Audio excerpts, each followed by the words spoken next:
Hello दोस्तों, नमस्कार। आज है 28 मार्च और हम 28 मार्च से बनने वाले करंट अफेयर की क्वेश्चनों पर डिस्कस करने वाले हैं। अगर आप हमारे चैनल पर नए हैं तो हमारे चैनल को सब्सक्राइब करें, वीडियो को लाइक करें, शेयर करें और कमेंट करें। चलिए, आज का पहला क्वेश्चन है, हाल ही में लोकसभा में बॉयलर्स बिल पेश किया गया है, ये किससे संबंधित है? हाल ही में लोकसभा में बॉयलर्स बिल पेश किया गया है, ये किससे संबंधित है? श्रमिकों के वेतन से, श्रमिकों की ड्रेस से, श्रमिकों की सुरक्षा से, या इनमें से कोई नहीं? किससे संबंधित है? तो ये संबंधित है श्रमिकों की सुरक्षा से। किससे संबंधित है? श्रमिकों की सुरक्षा से। बॉयलर्स बिल 2024 लोकसभा के अंदर पेश किया गया है। ये बॉयलर्स अधिनियम 1923 5 को निरस्त करता है। 1923 5 को निरस्त करता है। इस विधेयक को 4 दिसंबर 2024 को राज्यसभा के अंदर पारित किया गया था। कब किया गया था? 4 दिसंबर 2024 को राज्यसभा के अंदर पारित किया गया था। इस विधेयक में बॉयलर के अंदर काम करने वाले लोगों की सुरक्षा सुनिश्चित करने के लिए विशिष्ट प्रावधान किए गए हैं। नेक्स्ट क्वेश्चन है कि हाल ही में किस केंद्र शासित प्रदेश में अल्पसंख्यक आयोगों का राष्ट्रीय सम्मेलन आयोजित किया गया? तो कहाँ किया गया? ये किया गया नई दिल्ली के अंदर। कहाँ किया गया? नई दिल्ली के अंदर।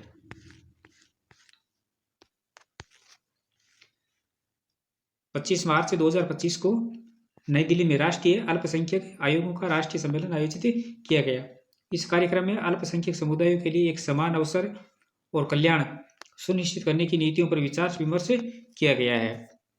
अल्पसंख्यक मामलों के राज्य मंत्री जॉर्ज कुरियन ने इस सम्मेलन का उद्घाटन किया था। उद्घाटन किसने किया था? राज्य मंत्री जॉर्ज कुरियन ने। नेक्स्ट क्वेश्चन है, हाल ही में किस विभाग ने प्रख्यात संत, समाज सुधारक और भगवान कृष्ण की अनन्य भक्त माता कर्मा की 1009वीं जयंती के अवसर पर उनके सम्मान में एक स्मारक डाक टिकट जारी किया है? किस विभाग ने माता कर्मा की 1009वीं जयंती के अवसर पर एक डाक टिकट जारी किया है? तो किसने किया? ये किया है डाक विभाग ने। किसने किया है? डाक विभाग ने। 25 मार्च 2025 को भारतीय डाक विभाग ने प्रख्यात संत, समाज सुधारक और भगवान कृष्ण की अनन्य भक्त माता कर्मा की 1009वीं जयंती के अवसर पर उनके सम्मान में एक स्मारक डाक टिकट जारी किया गया है। रायपुर में आयोजित कार्यक्रम में छत्तीसगढ़ के माननीय मुख्यमंत्री विष्णुदेव साय ने तथा केंद्रीय आवासन और शहरी मामलों के राज्य मंत्री तोकन सोऊ ने इस स्मारक डाक टिकट को जारी किया है। भगवान कृष्ण को समर्पित अनुयायी माता कर्मा ने अपने जीवन कर्मों के द्वारा अटूट विश्वास, साहस और निस्वार्थ सेवा का उदाहरण प्रस्तुत किया था। और इस डाक टिकट के अंदर माता कर्मा को भगवान श्री कृष्ण को खिचड़ी भेंट करते हुए दर्शाया गया है और टिकट में जगन्नाथ मंदिर को भी दर्शाया गया है।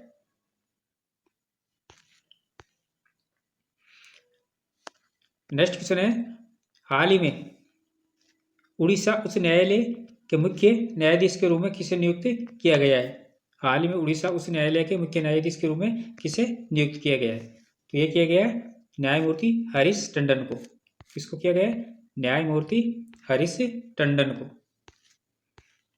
न्यायमूर्ति हरीश टंडन को 26 मार्च को उड़ीसा उच्च न्यायालय के नए मुख्य न्यायाधीश के रूप में शपथ लिए। उड़ीसा के राज्यपाल हरिबाबू कंभमपति ने भुवनेश्वर के राजभवन में न्यायमूर्ति टंडन को पद की शपथ दिलाई है। राष्ट्रपति द्रौपदी मुर्मू ने 21 मार्च को न्यायमूर्ति टंडन को उड़ीसा उच्च न्यायालय का मुख्य न्यायाधीश नियुक्त किया था। न्यायमूर्ति अरिंदम सिन्हा ने 19 जनवरी 2025 को उड़ीसा उच्च न्यायालय के पूर्व मुख्य न्यायाधीश चक्रधारी शरण सिंह के सेवानिवृत्त होने के बाद वहां के कार्यवाहक मुख्य न्यायाधीश के रूप में कार्य कर रहे थे। यानी जो न्यायाधीश है जस्टिस चक्रधारी शरण सिंह, ये सेवानिवृत्त हो गए थे, तो उनकी जगह पर अरिंदम सिन्हा ने कार्यवाहक न्यायाधीश के रूप में कार्य किया था। उड़ीसा उच्च न्यायालय में न्यायाधीशों की स्वीकृत संख्या 33 है। उड़ीसा उच्च न्यायालय की पहली महिला न्यायाधीश अमीय कुमार पाधी थी। कौन थी? अमीय कुमार पाधी। नेक्स्ट क्वेश्चन है, हाल ही में किसने ripples of change gender transformative rural watch programme in India नामक पुस्तक का विमोचन किया है? तो किसने किया ये किया CR पाटिल ने। किसने किया है? CR पाटिल ने। केंद्रीय जल शक्ति मंत्री CR पाटिल ने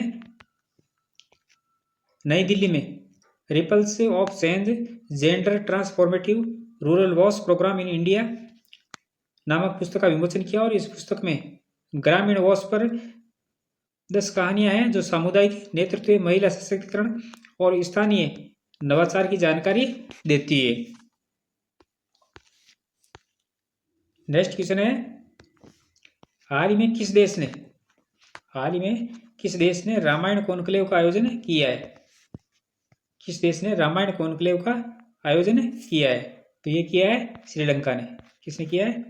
श्रीलंका ने रामायण कॉन्क्लेव का आयोजन किया है। श्रीलंका में अंतर्राष्ट्रीय रामायण और वैदिक अनुसंधान संस्थान ने कोलंबो के स्वामी विवेकानंद सांस्कृतिक केंद्र में रामायण कॉन्क्लेव का आयोजन किया। इस कॉन्क्लेव में भारत और श्रीलंका के धार्मिक नेताओं ने हिस्सा लिया है, और इस कॉन्क्लेव में बीकानेर विश्वविद्यालय के कुलपति प्रोफेसर मनोज दीक्षित और गुजरात के विश्वविद्यालय की प्रोफेसर नीरज गुप्ता ने वीडियो कॉन्फ्रेंस के जरिए हिस्सा लिया है। और इस कॉन्क्लेव में भारत और श्रीलंका के धार्मिक नेताओं ने भगवान राम के व्यक्तित्व और उनके प्रभाव के बारे में बताया है। रामायण और श्रीलंका के बारे में संबंध क्या है? तो रामायण ने सदियों से श्रीलंका की संस्कृति, कला, साहित्य और प्रदर्शन कलाओं को प्रभावित किया है। श्रीलंका में सीता एलिया, मन्नावरी मंदिर और मुन्नेश्वरम मंदिर जैसे महत्वपूर्ण स्थान है जहां भगवान राम ने शिवलिंग स्थापित किए थे।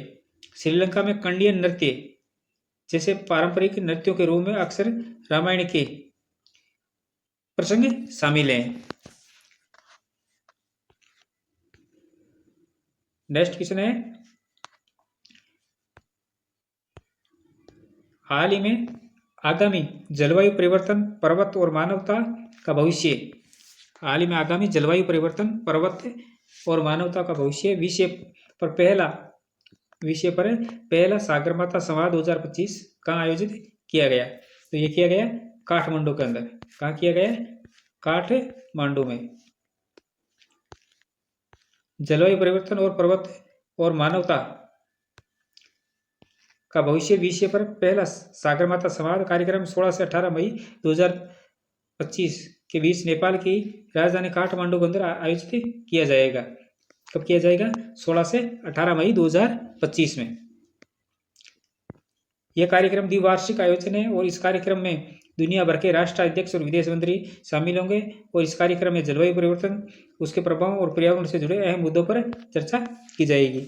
इस कार्यक्रम में संयुक्त राष्ट्र महासचिव के शामिल होने की भी संभावना है, और इस कार्यक्रम के जरिए नेपाल दुनिया भर में पहाड़ों के लिए अपनी आवाज़ उठाने की कोशिश कर रहा है। जलवायु परिवर्तन के कारण पहाड़ों में हिमस्खलन, भूस्खलन, बाढ़ जैसी प्राकृतिक आपदाएं बढ़ रही है, और ये आपदाएं मानव जीवन के लिए खतरनाक है और स्थानीय अस्थिरता को भी भारी नुकसान पहुंचाती है। इन सारी चीज़ों को ध्यान में रखते हुए इस जलवायु परिवर्तन, पर्वत और मानवता का भविष्य पहल पर सागरमाथा संवाद का आयोजन किया जा रहा है। नेक्स्ट क्वेश्चन है, हाल ही में DRDO और नौसेना ने स्वदेशी रूप से विकसित किस मिसाइल का सफलतापूर्वक परीक्षण किया है? हाल ही में DRDO और नौसेना ने स्वदेशी रूप से विकसित किस मिसाइल का सफलतापूर्वक परीक्षण किया है? तो ये किया है सरफेस टू एयर मिसाइल का। कौन सी? सरफेस टू एयर मिसाइल का।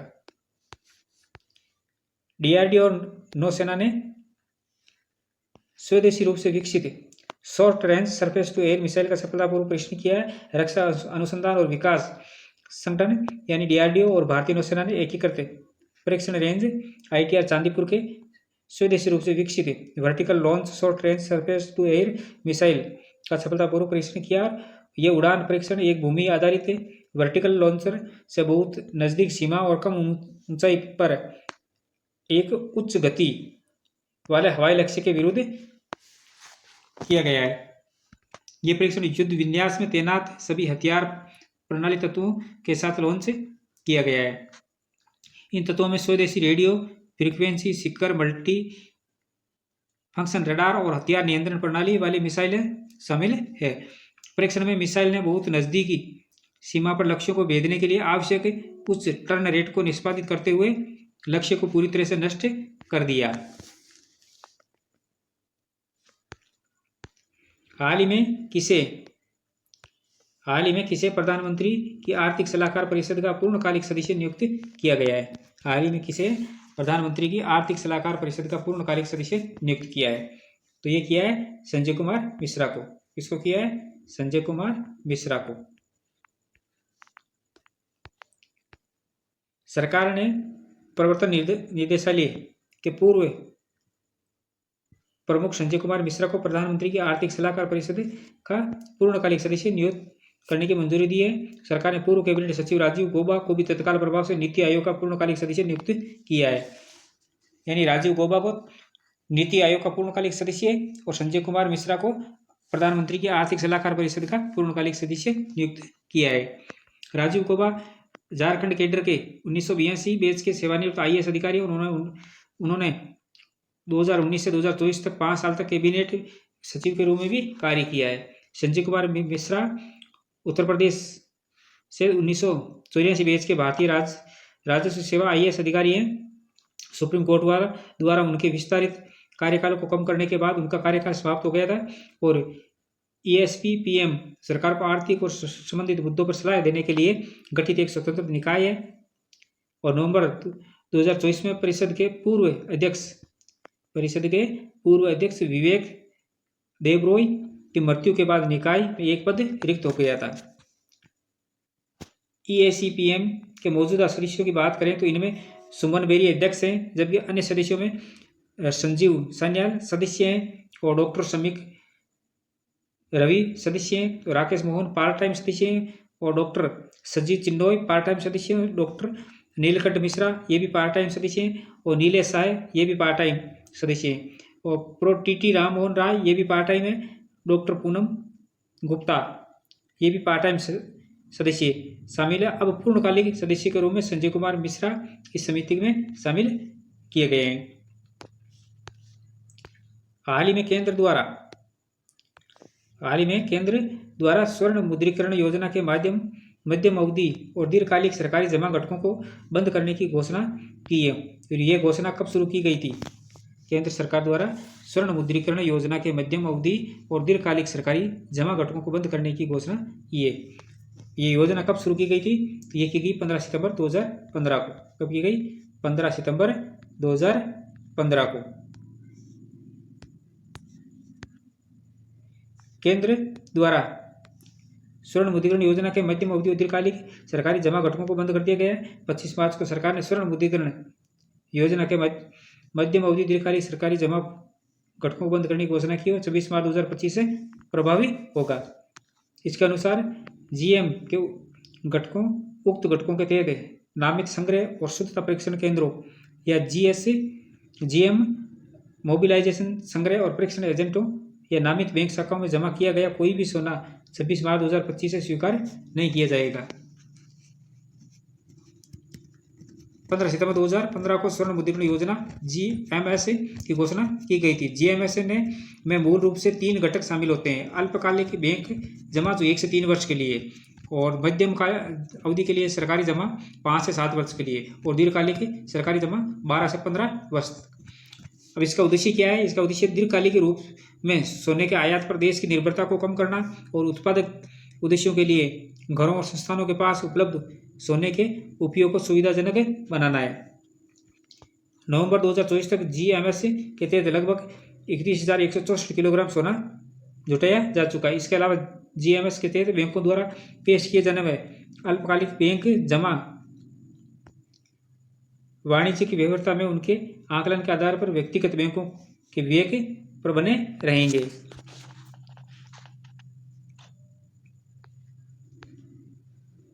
कल वाले क्वेश्चनों का रिवीजन करते हैं। हाल ही में प्राइवेट सेक्टर कोलैबोरेशन फोरम 2025 का आयोजन मुंबई के अंदर किया गया। अजय सेठ को भारत के नए वित्त सचिव के रूप में नियुक्त किया गया है। और इस वर्ष विश्व टीबी दिवस की theme yes we can end TB commit invest deliver थी। भारतीय चिकित्सा अनुसंधान परिषद यानी ICMR ने ड्रोन बेस्ड कोर्निया ट्रांसफर की शुरुआत की है।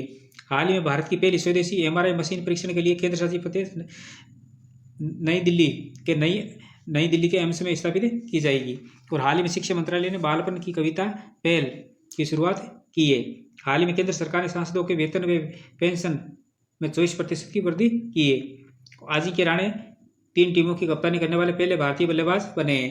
भारतीय नौसेना ने गोवा शिपयार्ड लिमिटेड में अपने दूसरे प्रोजेक्ट 1135.6 फॉलो ऑन ब्रिगेड के तहत तविष्य युद्धपोत का जलावतरण किया है। हाल ही में आई रिपोर्ट के अनुसार दूध उत्पादन में भारत का प्रथम स्थान है। तो ये थी हमारी आज की क्लास। ऐसे ही महत्वपूर्ण प्रश्नों के साथ कल फिर मिलेंगे। तब तक के लिए धन्यवाद।